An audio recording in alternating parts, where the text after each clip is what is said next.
Hmm. I agree. All right, everyone. Thanks for coming. Um, and those who are taking refreshments, please feel free to do so.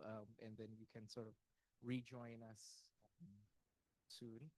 I'd like to welcome everyone again to this edition of the Pre-Modern Islamicate World Lecture Series that's been ongoing for about three to 4 years now. Organized by the Kevorkian Center for Near Eastern Studies. My name is Faris, and I'm a PhD student at the Department of Middle Eastern and Islamic Studies, and I'm sort of just your chair, your host for the event. And to start off, I'd just like to thank again the Kevorkian Center for organizing this lecture series and making it possible for the past several semesters, the Department of Middle Eastern and Islamic Studies as well for their support, and the help of my colleagues, Fidel, Chloe, Zainab, Abdul, and NYU bookstore representative Emily. And for today, we have David Larsen, our guest. There'll be a presentation for about 35 minutes, followed by Q&A.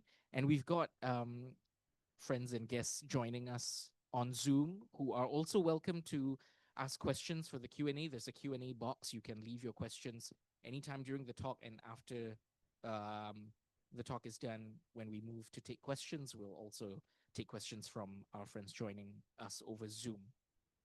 I'd like to introduce Dr. David Larsen, our guest. He is a scholar and translator of pre-modern Arabic literature and a faculty member of the NYU Liberal Studies department. His translation of Ibn Khalawayh's Names of the Lion received the 2018 Harold Morton Landon Translation Award from the Academy of American Poets. A former research fellow of the Library of Arabic Literature, he is at work on an edition and translation of the collected poetry of Jamīl Buthaynah. And today we'll have him with us talking about weather history and sciences of language in the Book of Rain. So I'll now pass the time over to David, please. Thank you, Faris. Thank you, Faris. And thank you, Fidel. And thanks also to Zainab, Chloe, and Abdul, and also to Emily, who's here selling books at the Kevorkian Center. And I want to thank the institution altogether for hosting this event. I also would like to dedicate today's talk to my Uncle Bill Bice, who passed away on Monday. Bill was a distinguished book collector, a patron of book history and the book arts, and I'm consoled that he got to interact with an inscribed copy of the book before he passed. Uncle Bill was, he was probably as many poetry readings that I gave as my own parents, who are here today, Brenda and Charlie Larsen. Anyway, Bill was my loyal supporter, and he would have been here, and I like to say that he is here because this occasion is dedicated to William T. Bice III.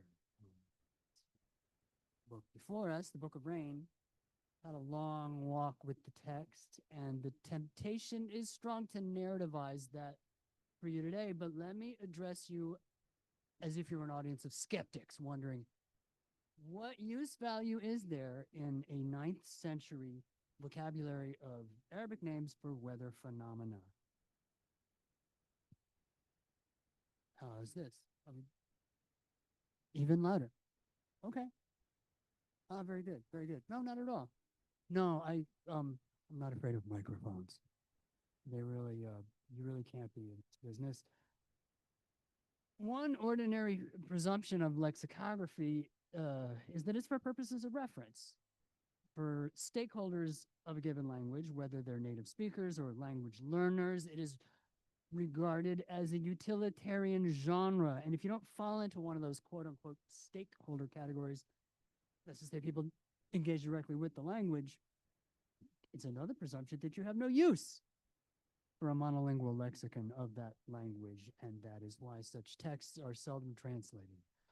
The rest of my talk will poke holes, hopefully, in the second presumption, beginning with the consideration of climate history. And natural history, and then a literary historical introduction to the text before letting you hear some passages from it. So we begin with a photograph I wanted to use in the Book of Rain, but found no excuse for. It's from Arabian Jubilee from 1953 by Harry St. John Philby, who was Kim Philby's father. You see this image, yeah, a lot used as a graphic for the Great Flood of 1941. But in Arabian Jubilee, it says 1950, being the 50th lunar anniversary of Abdulaziz ibn Saud's capture of Riyadh, and hence the Jubilee year of Philby's title. In either case, floods at Mecca are nothing new. There are pre-modern reports of men swimming around the Kaaba to perform tawaf after a flood, most famously Abdullah ibn Zubair. And it is tempting to connect that report to another dated flood, the flood of Nahshal, which was named after a woman swept away in it. That flood happened in the year 17 after the emigration, 638 AD, when Abdullah, the future anti-caliph, would have been a teenager. However, that connection is troubled by the sourcing of this report to Mujahid ibn Jabr, the Tabi'. It is put in Mujahid's mouth to say, فَرَأَيْتُ ibn Zubair يَطُوفُ سِبَاهَةً. I saw Ibn Zubair swimming around the Kaaba. And Mujahid wasn't born until the year 21, 642 CE. So either a senior eyewitness's name has dropped out of the report, or Mujahid saw Abdullah swimming around the Kaaba during a later flood. Now, we can be critical about dating these events and skeptical of online sources and eyewitness reports, but at least we have dates and sources and witnesses to be critical of. That critique makes them available for history and therefore natural history, which is one of the questions I had to think about in preparing the Book of Rain, how to describe it. Can I call this a natural history, or is it something else? A little background on this is some copy I wrote for Names of the Lion, my other book-length translation of a text by Ibn Khalawayh. I'm lucky 7 years after that book came out to have the same designer, same editor, same proofreader even, has worked on the Book of Rain. Book of Rain. Anyway, for Names of the Lion, I came up with this catchphrase: a bestiary with just one beast.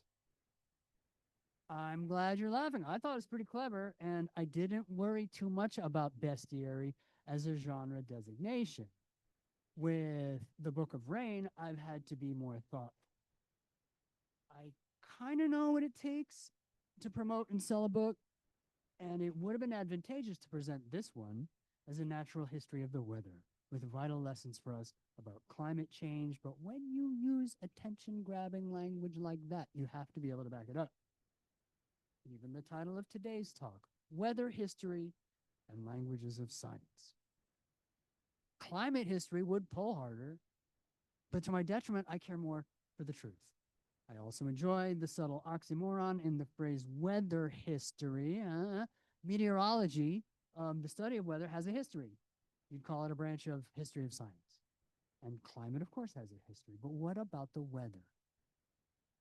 Weather is what the winds and clouds are doing at a given moment, like the present moment, or what they'll do tomorrow. And it's consubstantial with that moment, which is why in Romance languages, it's the same word for weather and time. Temp, tempi, tiempo. I'm not even sure that weather has a history, not weather qua weather, but I am glad from the title of my talk to enshrine this provoking question. Now, as for natural history, there are standards.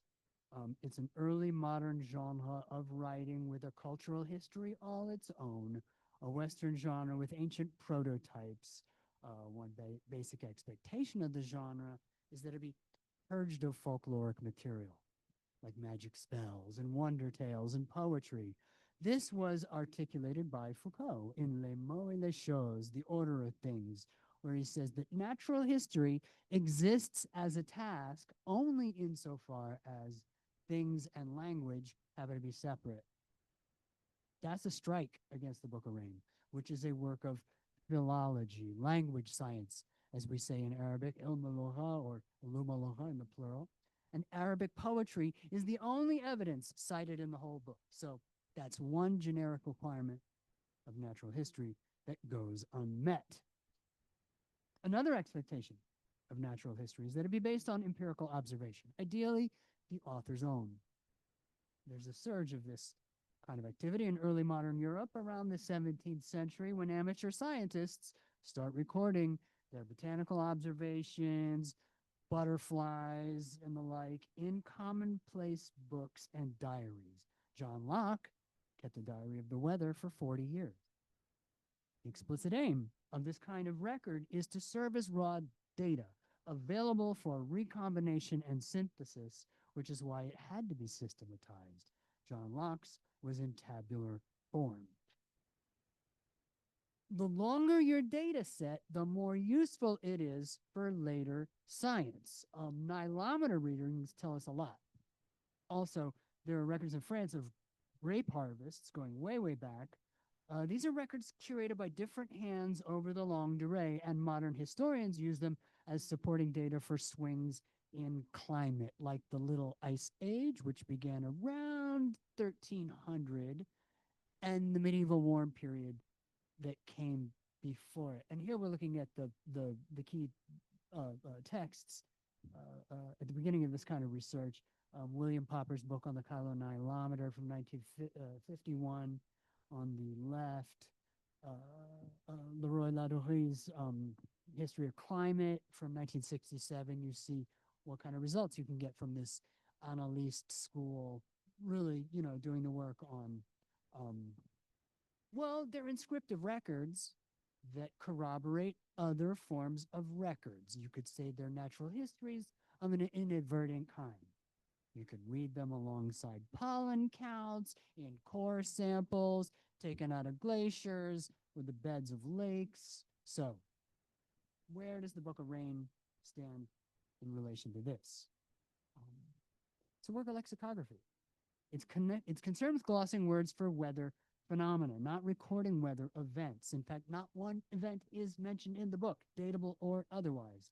Not a single flood or drought, not one pilgrimage or battle, so it's not a record of anything other than words used to describe particular events. Also, there's no place names. In one place where Abū Zayd mentions the sea, al-Bahr, I thought he meant the Red Sea. And unfortunately, I said so in an endnote. I've since come to think that he means the Gulf. Not sure. Not the only thing I've changed my mind about since the book came out. Anyway, it's not a book that deals in particularities. And I don't see how it can be repurposed for climate history or offered to the public as natural history. So I'm careful not to say these things in promoting the Book of Rain. But I am a creative writer, and of course I can think of workarounds and ways of loosening that academic definition. The word historia is Greek for inquiry, going around asking questions. And it denotes also the literary results of that type of activity. And in that broad sense, the Book of Rain would definitely qualify as history. Because inquiry is exactly what Abū Zayd does. He's not inquiring into historical events, but language. His fieldwork was done in the Najd, that's north central Arabia, and he interviewed Bedouins that passed through his native Basra. There were certain tribal dialects that he privileged, and they're a matter of record. All that's in my introduction to the book. As for regional specificity in the Book of Rain, it's definitely there. It's just unmarked. In one place, Abū Zayd defined the cloud called al-Ain, meaning the water source. He says it is the rain cloud that comes from the direction of the Qibla, in other words, from Mecca. And from the perspective of Abū Zayd's informants in the Najd, that means it's coming from the southwest. And that perspective is, by the way, shared with Basra, as you see on the 1771 map of Arabia by Hugo Barbon. More regional indicators can be teased out of the opening section, which it lists the seasons of the year in terms of what are called asterisms, al-Anwā. The Anwā are a native Arabian zodiac that is exclusively for rain, not predicting rain exactly, but marking the seasons when rain might be expected to fall. Here's how they work. On the eastern horizon, just before sunrise, the last group of stars to be outshined and disappear from the sky, the brightest ones, hanging on the longest, that small group of stars is the asterism, or the naup, for that time of year. Here you're looking at a table by Daniel Varisco that's based on Abū Zayd, where the asterisms are correlated with their modern designations, and here now they are correlated with the seasons. They're the markers of. Because the stars on the horizon before sunrise, in what we call their heliacal rising, they change as the earth goes round, the sun. That's how they work, as calendrical markers. It's more like an almanac than a zodiac, really. They're pre-Ptolemaic, obviously pre-Islamic, and a necessary alternative to the lunar calendar of Islam, which is unconnected to the solar year and its seasons. And definitely the Anwa are regional, because the timing of the rainy seasons is different from place to place. In the Hijaz, in Western Arabia, rain can fall as early as August. In the Najd, Central Arabia, the dry season doesn't end until October. And so the schedule we get in the Book of Rain is that of the Najd.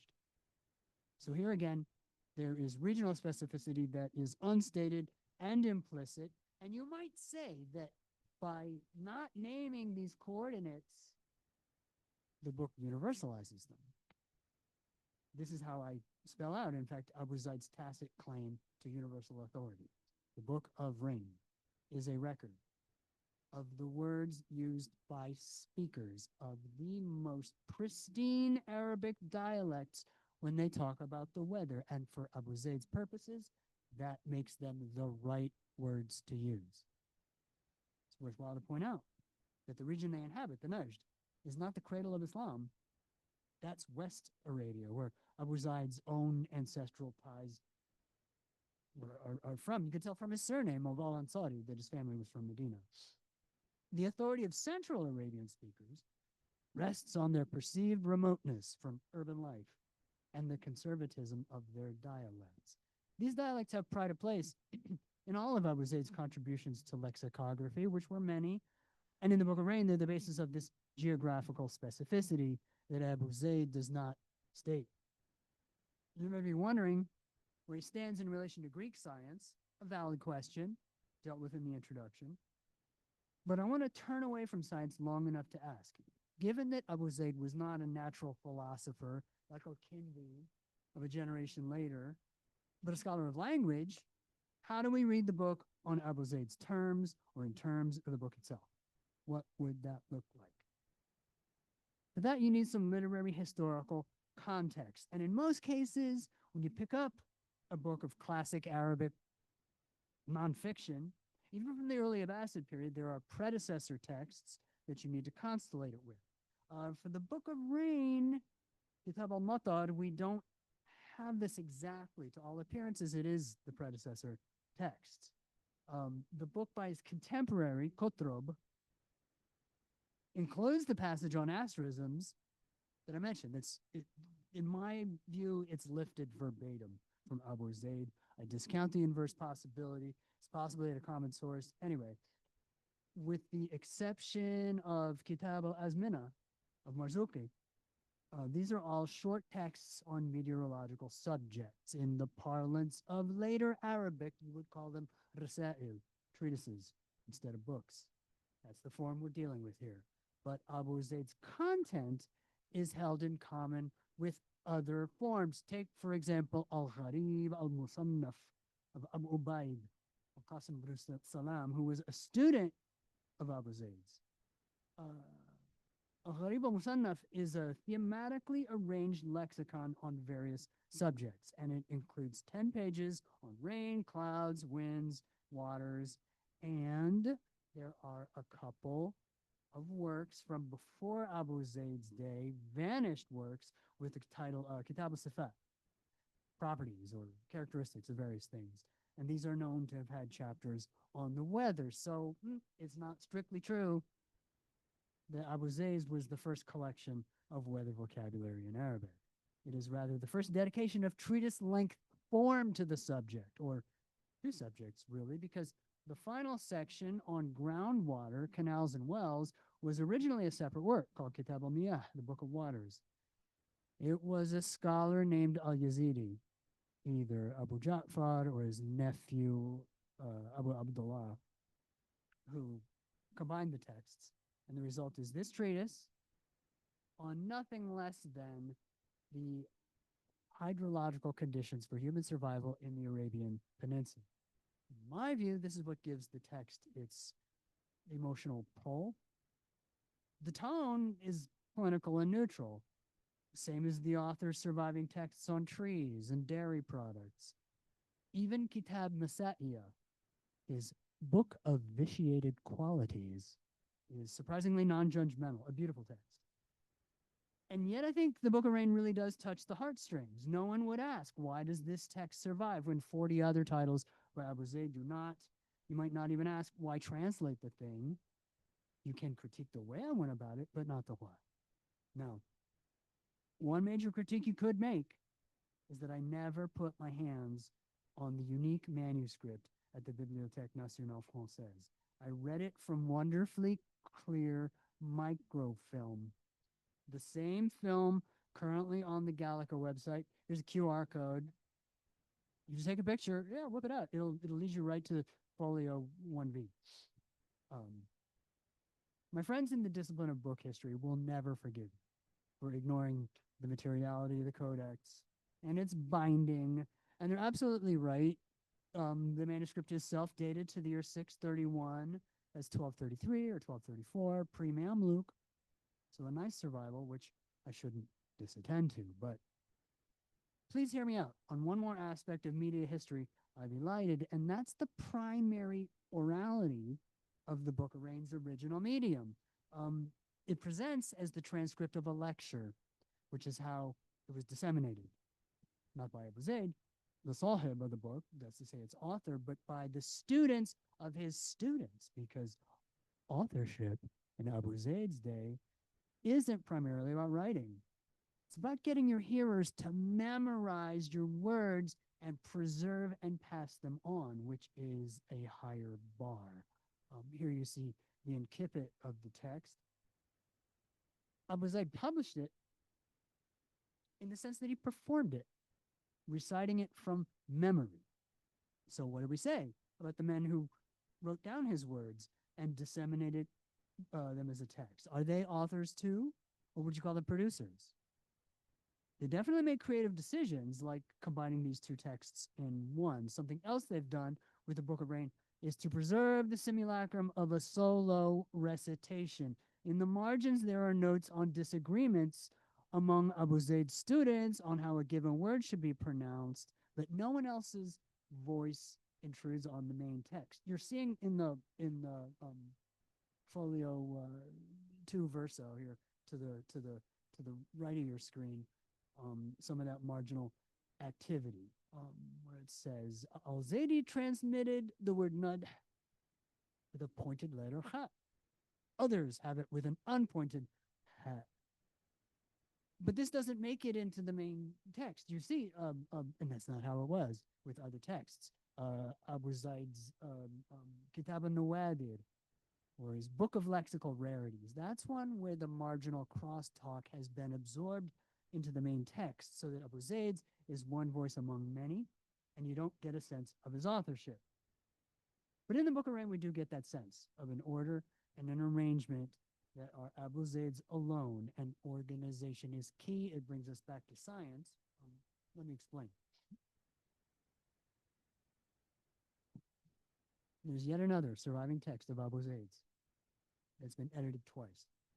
Kitāb al-Shajar wal-Kalā, the Book of Trees and Herbage, belonging to the genre of Kutub al-Nabat, or books of plants, which existed before him.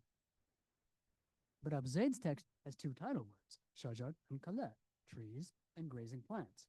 And that generic distinction is enforced throughout the book. No plant is both tree and herb. It's either or. And with that, we see taxonomic classification at work. And on these grounds, Thomas Bauer has named Abū Zayd as the first Arabic lexicographer to submit colloquial Bedouin plant names to botanical classification in a semi-systematic fashion. So, we see this happening in the Book of Rain. The simplest answer is that there are multiple forms of categorization at work in different parts of the book, and they operate in different ways. There is, for example, a category of rains called Dima rains for their dawam, which is the continuousness of their falling. Abū Zayd defines Dima rain as lasting no less than 1/3 of a day or night. He then goes on to use it as an epithet for various other rains, which aren't exactly grouped together, that he'll qualify this one or that one by saying this is a kind of Dima rain. These include al-Tahtan, which I translated as the outpouring, al-Hadb, hard rain, al-Hatm, spatter, al-Rihma, the discharge, the Scotch mist, because you do run out of these words in English after a while. So I just grabbed from whatever I could. Al-Watfa, the beetle brow, al-Midrar, the torrent, also al-Dirra. And although these are all Dima rains, they're not synonyms. They constitute a class of rainfall that is sustained. But al-Dathta is light rain, and Hadb and Hatl are downpours. Of all the Dima rains, Abū Zayd says al-Rihma is the shortest. So that's one way he has of categorizing rainfall. Another way is in the opening section that I mentioned with the asterisms and their affiliated rains. They distinguish one rain from another in terms of when they fall on the astral calendar. It begins with al-Wasmi, the mark maker, al-Shatwi, the winter rain, the heating rain, al-Sayyif, summer rain, al-Hamim is the hottest part of the year, and so there's no asterism because there is no rain. Al-Rabi', spring rain, is a subcategory comprising the Wasmi and Shatwi rains until the Dafa'i sets in. So that's from October to December, basically. Abū Zayd also includes al-Kharif, which threatens to scuttle the whole calendar because that's a harvest season, and the Najdis are not farmers. Nathaniel Miller, in his new book, The Emergence of Arabic Poetry, says this season was a late adoption in the Najd, imported from the Hijaz, where they harvest dates in August. You'll also recognize it as a cognate of Horef, which is winter in biblical Hebrew. Traditionally, the dry season in the Najd ended with the Wasmi rain, so-called because it marked the ground with fresh vegetation. Get it? It's a pastoral marker, not agricultural. In terms of history of science, this opening section is arguably the most important part of the book. It belongs to the branch of history of science called archaeoastronomy. And I bring this section back to your attention for another reason, that is an alternate way of classifying rainfall, independent of phenomenological aspects like duration, intermittence, volume, how dark the sky got, all of which Abū Zayd gets into later. Just as in the Book of Trees and Herbage, we see him imposing order on the contents of the Book of Rain, classifying them in groups, which is an important task of science, and with that, Abū Zayd's place in the history of science should be secure. As for his place in literary history, I hope you've gathered by now, Abū Zayd is not an eccentric. There are plenty of those in the history of Arabic grammar, but Abū Zayd was a major language scientist who everybody studied under because his research surpassed what was then the state of the art. What happens after that is that the art moves on, and as early as 1 century later, monothematic treatises like the Book of Rain were not a productive form of lexicography anymore. Their content gets absorbed into more easily browsed works, and language scholars begin working in other modes. One exception to this is Ibn Khalawayh, who's active in the Buyid period, a very innovative scholar in many ways, but we have from him a standalone treatise on the names of the wind, Fi Asma' ar-Rih, which is kind of a throwback to the early Abbasid form, and I've appended my translation of that text to the Book of Rain. It's very different from his Names of the Lion, much more chatty.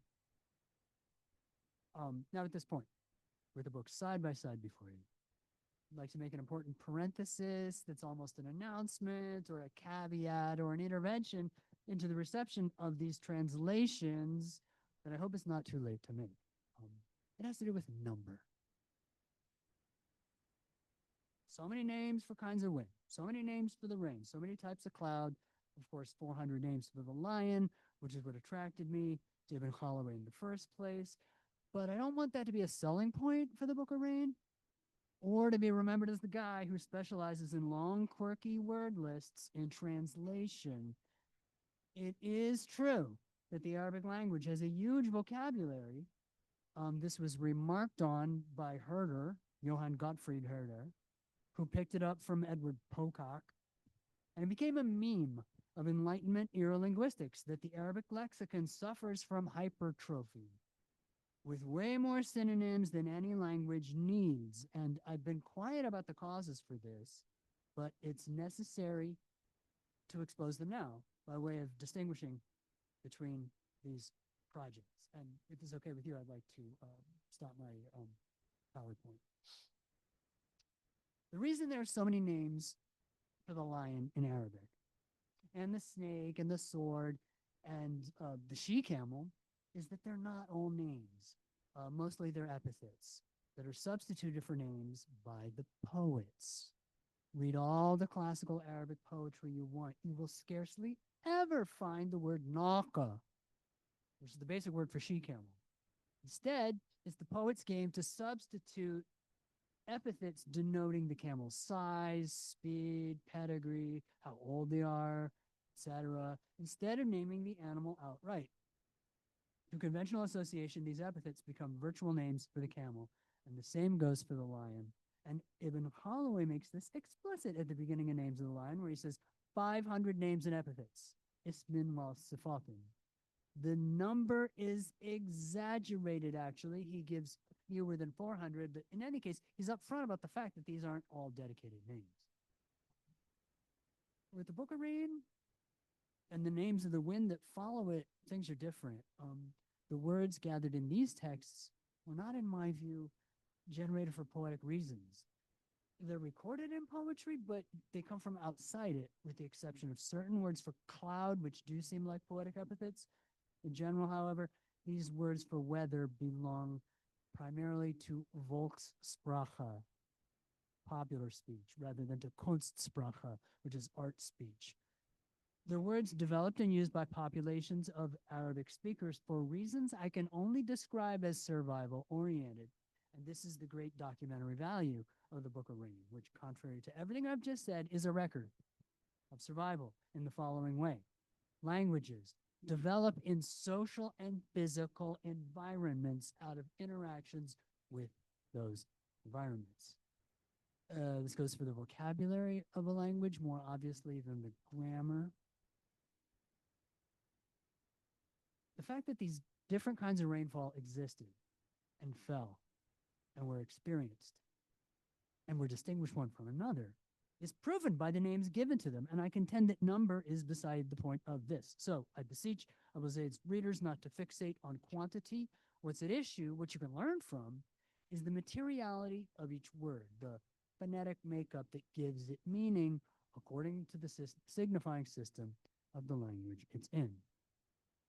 But it does not get its meaning from that system, nor from its referent exactly. It gets it from some interaction that somebody had with something in the world, or something not in the world, or some things, or some bodies. But in any case, the vocabulary of the Book of Rain was generated by human interactions with environment. That's the sense in which I see the text as an archive, if not a natural history, of the rain. And if you read it that way, I don't think it goes against the grain of what Abū Zayd set out to do. So now how about as a poetic project? Does it work? I guess that depends on what you're into. It's on a poetry press. No academic press would have tolerated my footnotes, which have endnotes. But Wave Books let me keep all of them. I'm blessed at Wave, not only with patient editors, but a readership with long attention spans and enthusiasm for experimental form. The endnotes are where to find my long form verse translations of supplemental material I brought in to illustrate one word or another, what we call shawahid in Arabic, meaning testimonia. Abū Zayd does this on a small scale, quoting a total of 26 verses from various poets, including Majnun, Quthayr, and my personal hero, Ru'ba ibn al-Hajjaj. I didn't count the verses I brought in, probably fewer than 250, but they're all firewalled off in the endnotes and impossible to confound with Abū Zayd's text. To read from that material would be cheating. I'm going to do it just once, just one verse in translation. And you might wish for more because poetry makes for lively performance. Lexicography and translation, it doesn't much tickle the ear, as you will hear. And if this were a translator's talk about the craft, a poetic talk, a poetics talk, I'd have more to say about the target language facing surface instead. I will offer you two passages chosen to illustrate a distinction I really came to appreciate in the book around. I'm gonna start with the names of lightning, where the language is all very abstract. It's duration and frequency and volume, and even though it's a sublunar event, lightning is kind of celestial and it's somewhat distant from the human world. By contrast, in the passages about groundwater, the text is more socially oriented. Community access to water enters the picture, and people have to dig for it and drink from evil-smelling sources on long journeys. Some wells give off vapors that cause people to faint. Abū Zayd has a whole section on that. I don't know whether that's methane or carbon dioxide, but something on the ground. Abū Zayd also quotes from a poem that ridicules people for dressing their hair at the well, which keeps other folks waiting, right? While you're, getting handsome. Like, who does that? I call that a relatable pet peeve from 1,300 years ago, and it crystallizes an annoying aspect of human behavior in proximity to water that I would never have imagined on my own. Terrestrial waters, they're all about the human world, which is a backwards way of saying human life organizes itself around terrestrial waters. So naturally, there's honor and shame involved and all the other passions which come through not only in the poetry, but I hope through Abū Zayd's prose as well. So here's the lightning. Lightning that is khulab, deceitful, brings no rain with it. Al-Khafaqan, the flutter, is lightning that goes on in succession. Al-Khafu, the furtive gleam of lightning, is when you see it indistinctly from far away. This is the faintest lightning that can be seen. And al-Wamid, the flicker, is weak lightning. As-Sana, the glare of lightning, and its daw, illumination, are what you see when you do not see the lightning strike, or when you see it at the moment it emerges. As-Sana never happens by day, only at night, whether it is clear or cloudy. And for a daw, the same is true. Tashaq, forking, names the action of lightning when it fans out from a single filament, and ta'alluq, spreading, is like it. Takalluh, rictus, is for persistent lightning, and its repeated flashing in a white-fronted cloud. Tala'luq, pearlescence, because of course lu'lu' is the pearl. That's said for strokes of lightning that are not too heavy but follow in rapid succession. Al-mas, the lash, and al-ramh, the kick, are the same thing. Light, swift strokes of lightning occurring close together. Al-ilhab is the flare-up. That's its quick repetition and overlapping such that no pause intervenes between its strokes. Al-arras, the light show, is lightning whose glow is unabating, unlike a tabassum, which is intermittent. And al-fari, the lengthwise split, is for the brilliance of the lightning as it hangs in the sky. Now let's hear about frost and dew. Al-darib, the striker. Al-saqi', the frost. And al-jalid, hard frost. occur only under cloudless nighttime skies. Thulj, to translate it as the rime, R-I-M-E, that can occur at night and on days of fog. A land whose plants are singed by frost is said to be dariba, stricken. Terrestrial moisture, nada, left by rain or frost is called a tol, the dew. This word is also for the sap that the veins of a plant distribute to its branches. A saqit, the hoar, H-O-A-R, is another type of dew that emerges when the sky is jardat, or bare of haze. The tasallu, balding of the sky, is the clearing of its haze. When it has cleared up completely, a sahu, sobering up, is said to have occurred. The halting of the rain is called iqsad and iqla, curtailment and cessation. Now, the verb talla is used in different ways. Tullo kaum, the people were dampened. That said, when the dew affects them, leaving them matlul, beset by damp.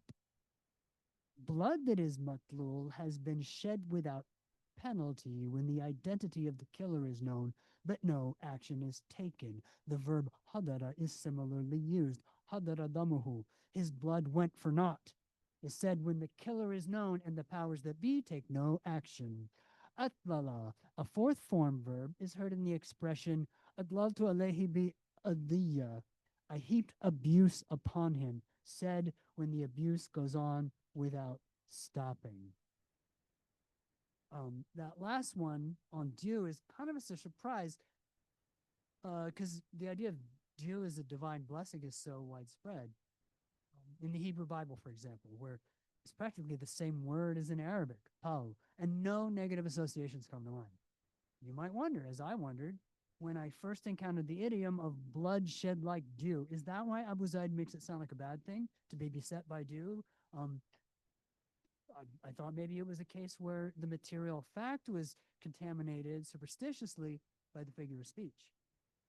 But then I became informed of how heavy dews could be in, especially in Eastern Arabia, and what a material nuisance dew can be for those who live exposed to it. Wilfred Thesiger was told by one of his Bedouin guides on a crossing of South Arabia that dew burns up green plants. I don't know if this belief is true or not, but anyway, the Book of Rain documents this negativity, spelling out how dew is a metaphor for blood spilled with impunity, which explains the famous verse that some of you may be thinking of by the pre-Islamic poet, the Abd Sharran, in the bishit billadhi duna sal'in, laqatilan damuhu ma yutallu. Along the mountain pass between here and Salah, a man lies slain. His blood will not go unavenged, meaning it won't be shed like the dew. The poet vows to take retributive action. Zayd does not quote the verse, and so I put it in an endnote where it belongs, along with Goethe's translation from West Osterhorduban, which is how the poem reached Europe. If you read it without thinking of dew shed emptily on the ground, however, it's not as good. So, by way of conclusion, which I don't have a written copy of, I'd like to say, I'm not even supposed to have a thesis, right? This is a book launch, and the ideal is that readers of the text will discover things in it that I didn't even suspect, and that will be their thesis. No, at this point, I have to be, a role I don't mind playing, which is a cheerleader's role, and to make exuberant claims for the value of premodern language science to our day, whether that's for antiquarian motives or motives that have everything to do with the future in front of us. So thank you, Kevorkian Center. Thanks, everybody, for being here.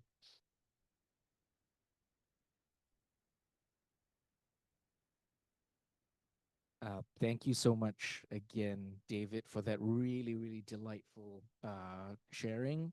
And what a beautiful lexical souvenir we have in the Book of Rain. And I'd like to beg the indulgence of the audience to perhaps throw the first question into the ring. Um, and I was just wondering, and I don't know whether this is really much of a question. I was wondering whether you could comment on how you see this translation or even this work in relation to some recent publications we have, just documenting pre-modern terms or lexicography on natural phenomena that are no longer with us. So now we have these books talking about like, oh, in the British Isles they had like hundreds of words for like bogs and swamps and heaths and different kinds of snow and things like that. And now we exist in a more impoverished language world where we don't have as many of the same breadth of concepts. I don't know. How do you do you see this work kind of part of that valuable process of documenting that change from the wealth that we used to have of language to perhaps a comparatively impoverished one? That's a claim I'd love for other people to make on the great, great, great value. Truthfully, I believe in the value. Myself, and this is I don't say a recovery effort because the book is out there. It's been in print. It was edited twice, in fact. But I am aware of reviving a genre that's gone into eclipse. We could call this a prize fossil, yes, of Arabic language science, and it's if there's greater receptivity to this now. Are you referring to the book Landmarks by I forget the author's name? Yes, Remember the author's name, but yes, the title of one of the books I was thinking of was Landmarks. Yeah. I think that there is greater appetite for this, and naturally, I'd be thrilled to piggyback on that demand. Whether we're going to revive the word themselves, again, in Arabic, the words have never gone away. Right.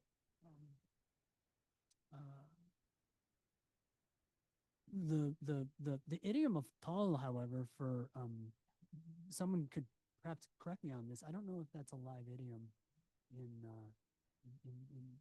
Arabic today. That's to say, I haven't found it in my research.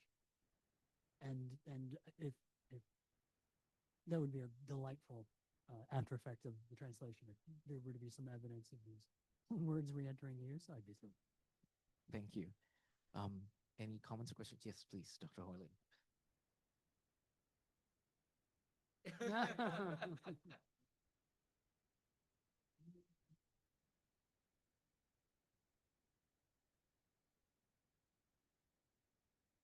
Not boring at all.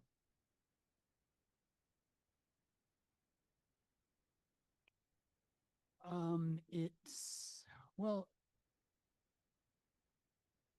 I never once looked up a word from the Book of Rain in Lisan al-Arab, great dictionary of the 14th century by Ibn Mandur, without finding the text quoted verbatim. So it was definitely there and in circulation.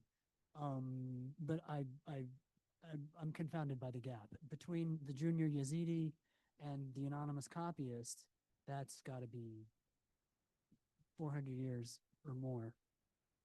And I don't have that transmission history. It's not noted. The book of Kitāb al-Nawādir that came through Sukari and Riyashi, and then through Mubarrad. In any case, the names involved in the in the transmissions of Abū Zayd's text, they're all major figures. I just, for that intervening period from, let's say, the 9th century to the Ayyubid period. Yes. I will say.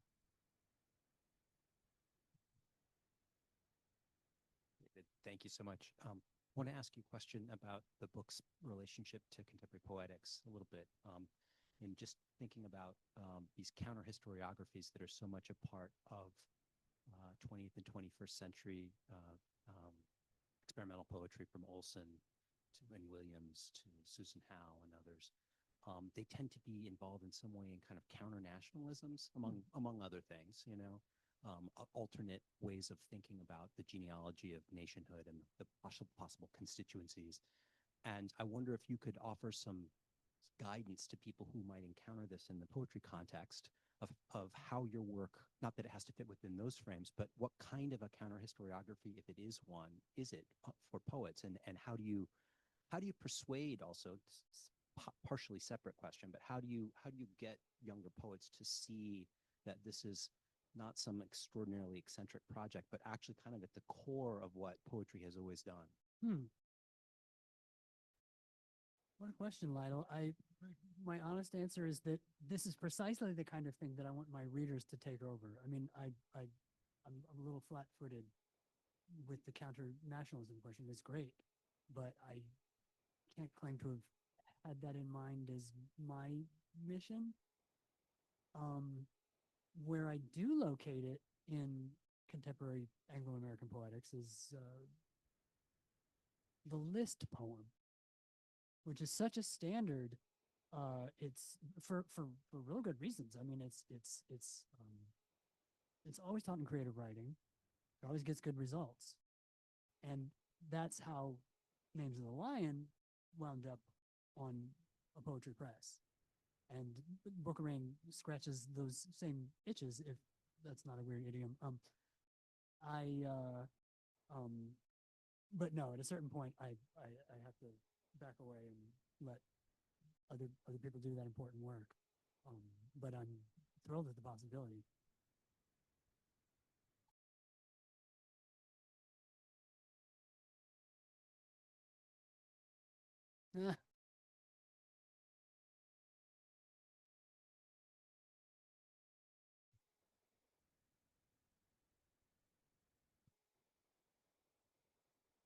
To say something that is not totally idiotic about it. Well, Solve my problem if you can. All right. I think for that I would need I say this without any invidiousness, I would need graduate students. I'm very blessed in my job, but graduate mentorship is not part of my teaching portfolio. I mean, I'm a solo act, but absolutely to have a seminar or workshop where people with those interests and that type of expertise, not just limited to Arabic, I love it. Absolutely. We have a question from a Zoom audience. Philip Grant says, you situated Abū Zayd's work in the context of the recovery of a pristine Arabic dialect of the Najd and suggested that it is an invaluable guide to hydrology and survival in the Arabian Peninsula. Do you think it can tell us anything about hydrology or weather in the environment Abū Zayd actually lived in, i.e. early Abbasid, Basra? I do thank you for the question, Philip. I do suspect that when he says Al-Ain is the cloud that comes from a Qibla, I can't tell if he's speaking as a Basran or if he's quoting a Najdi informant. And I am not well enough informed about Abbasid era Basra's climate, except that, God, it was hot. I mean, it was, there's a saying that Basra will become pleasant when hell does, that I found somewhere in my reading, and I never forgot that. Of course, that was how do we say, a real agricultural center of Iraq. And so that would be the major question actually for Basran hydrology, Philip, would be how there you really do have an agrarian environment on something close to a factory farming scale. I mean, it's well known that this is enslaved labor doing the work. The population of the Zanj brought forcibly to Iraq in the 8th, 9th, 10th century, possibly earlier, as far as I know. It would be hard to excavate that from the book, I think. But again, I hope not to be the last person to have my hands on it. So I look forward to more of that important work being done. Yes, Abby. And then we'll come back to the Zoom audience. Yes.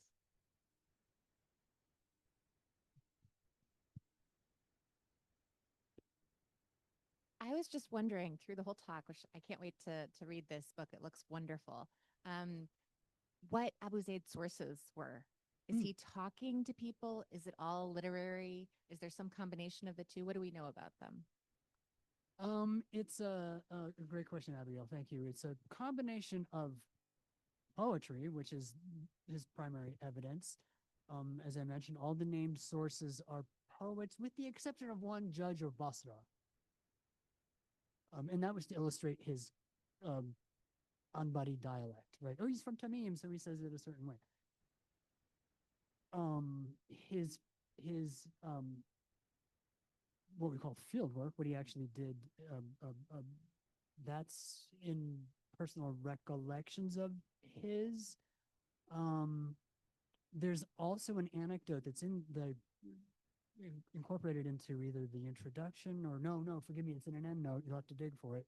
But where there's a Bedouin passing through town, precisely at the moment that Abū Zayd and al-Anṣārī are at loggerheads over this issue of, do we use the first form verb or the fourth form verb for this? And al-Anṣārī is kind of I don't like to say a bigot, but he's like, Kumait, we can't have, Kumait is not Hujjah. You can't. He's from Mosul, right?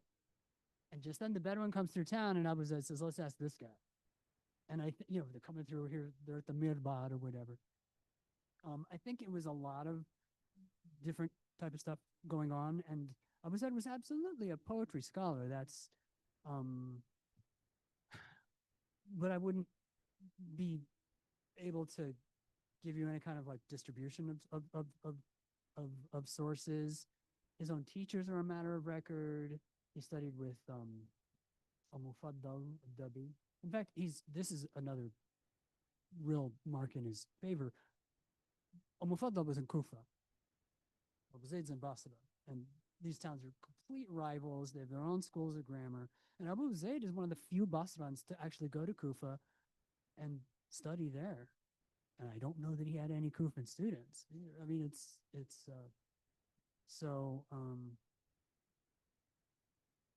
that's what I know. And I hope other people add to it. Thank you. I'll take a couple more questions from the Zoom audience. So Rashid Goel says, Dear David, congratulations. Will you by chance include a bibliography of Abū Zayd's works? And if so, have you found anything of interest that remains unpublished? Rashid, thank you for the question. You'd think that this was a potted plant type of thing that I would have told my friend to, because on pages of the introduction, I have a whole list of his vanished works. It's like some 45. You get them out of the Fihrist and from various other sources. That would be a good performance piece to read these. I don't want to take up people's time, but I don't think there's. I mean, Abū Zayd's that important. Everything he wrote is published. Everything that survives is published. His book of nose rings. Sorry, we don't have that. Ibn al-Shat, Camels and Sheep, al-Abyat. Oh, he had a book of Abyat al-Ma'ani, which is a very important form that I specialized in. He had a Khalq al-Insan. Many people had that. Some other clever ones. Al-Wuhush, he had a book of animals. Al-Far, comparative anatomy. Gharib al-Asma, uncommon nouns. I really should read the whole thing. At-Tamr, the fruit of the date palm. There's all a book on that. However, Abū Zayd also had a Kitāb al-Sifat, which is the genre I mentioned before, where it's a sort of thematic glossary of various subjects. And a lot of those titles I just named might have come from that, including the Book of Rain. For all I know, that wasn't one time a chapter of his Kitāb al-Sifat. What I wouldn't give for his Kitāb al-Sifat to surface. But rare finds happen all the time, as we know, and yet I'm just looking for what we have. I'm not expecting it, but for those purposes, it is pages XX to XII, 2.5 pages or 2 pages basically of these titles of vanished works. Thanks for the question. We have one more question on the related question of endnotes and citations. So Barbara Jockers asks if there's any connection between, the endnotes and the text of your book, and if the citations by Ru'ba were part of the book, or whether you found them while working on the translation and added it to the material. Very important question. Ru'ba is actually cited by Abū Zayd. Not his poetry, but an alternate recitation of a verse from Surah Ar-Ra'd. Ru'ba was a known reciter, and he read it. I'm not going to try to suss out the details, but it's in the main text. Ru'ba's own poetry never found it in. Now, his father, al-Hajjaj, I did include some poetry by him in the endnotes, and to answer your question, no, that's not what Abū Zayd had in mind. Like I did that. I was gonna really not dress up the text too much, and obviously, it happened. I mean, the primary material is just too good. And did I have some uneasy conscience about this? Kinda at first, but it would really be impossible to confuse the supplementary material I brought in with Abū Zayd's own, and I can only hope that it does the good work of the supplement without the supplanting part of it. I don't in any way mean to undermine or replace the work that Abū Zayd did. I hope I've been respectful. Yes, Lydia.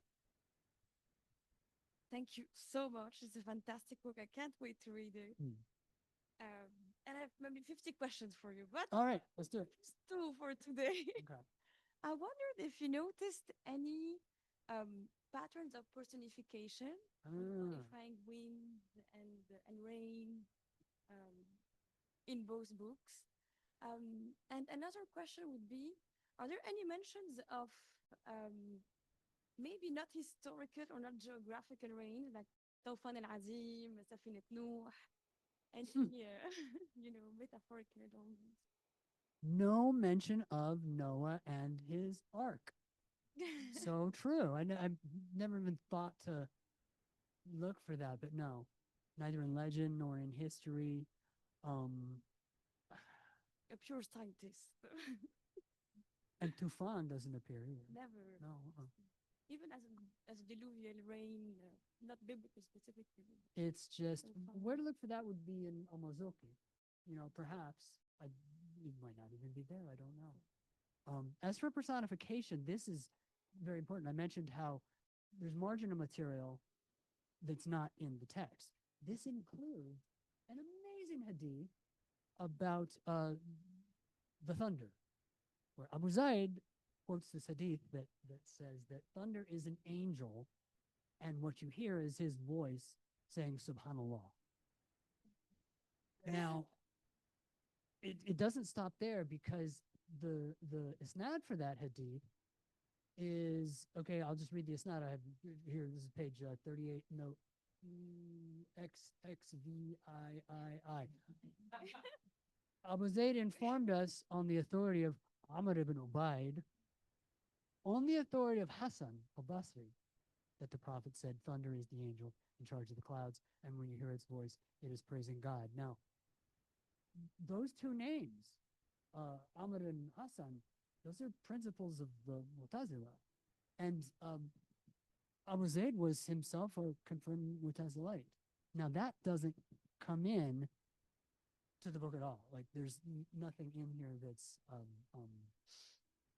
shall we say, well, I don't want to say not religious, but it's not sectarian, if that makes sense.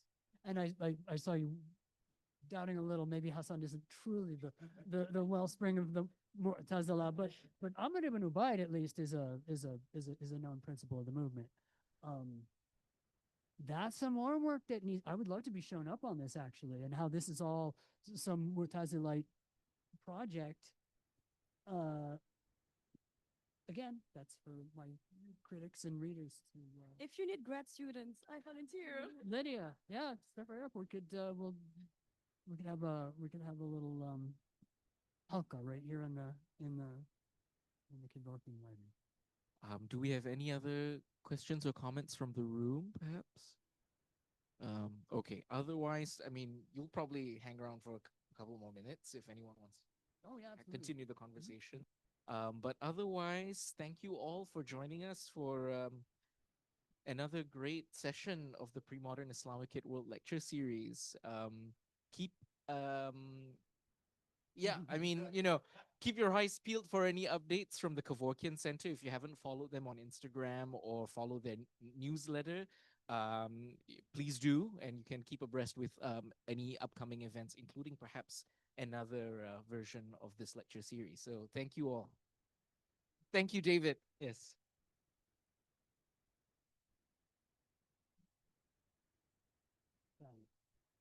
Here.